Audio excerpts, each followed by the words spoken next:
Biographie Céline Dion et parcours. Céline Dion a commencé très tôt son impressionnant parcours de chanteuse. Alors qu'elle n'a que 12 ans, la jeune fille est repérée par René Angélil, qui deviendra son producteur puis son mari.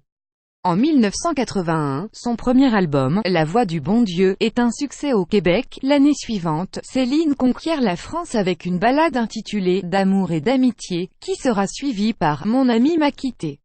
En 84, elle enregistre un deuxième album, Les Oiseaux du Bonheur, qui sera suivi de quelques autres 45 tours disques. Une star en devenir, l'accueil est chaleureux et la chanteuse pose les jalons de sa carrière internationale. Elle enregistre également un Dion chante Plamondon en 91, puis l'année suivante, elle participe au concept album anglais de Starmania, intitulé Tycoon, sur lequel elle reprend Ziggy. De plus, son interprétation du générique du dessin animé de Disney, La Belle et la Bête, est un triomphe international.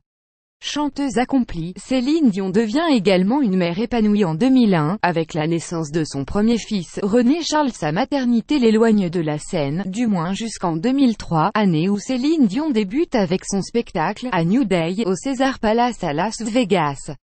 Un contrat de 3 ans, à raison de 5 récitals par semaine.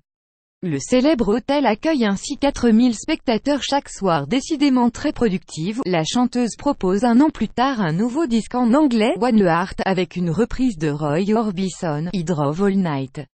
Fin 2003, toujours retenue à Las Vegas, elle retrouve Jean-Jacques Goldman, entre autres, et enregistre Une fille et 4 types, un album dans la lignée des précédents.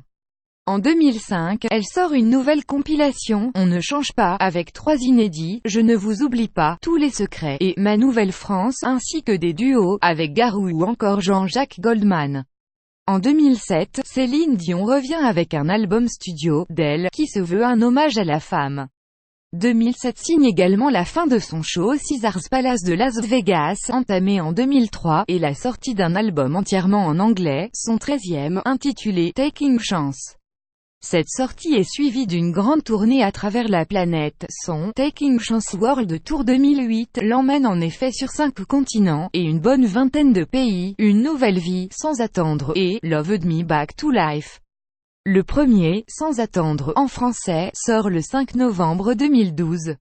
Un an plus tard, en 2013, c'est Loved Me Back to Life, un opus en anglais, qui sort à son tour. Sans attendre est réalisé en collaboration avec Luc Plamondon, Maxime Le Forestier, Jean-Pierre Ferland, le slammer Grand Corps Malade et Miosec. 2016, l'année où tout a changé. Après avoir annulé en août 2014 toutes ses obligations professionnelles à cause des problèmes de santé de son mari, René Angélil, la chanteuse remonte sur scène en août 2015 à Las Vegas, toujours pour son spectacle, Céline. Quelques mois plus tard, c'est le drame, son ami de toujours, Jean-Jacques Goldman, lui compose le titre « Encore un soir » en hommage à son amour perdu.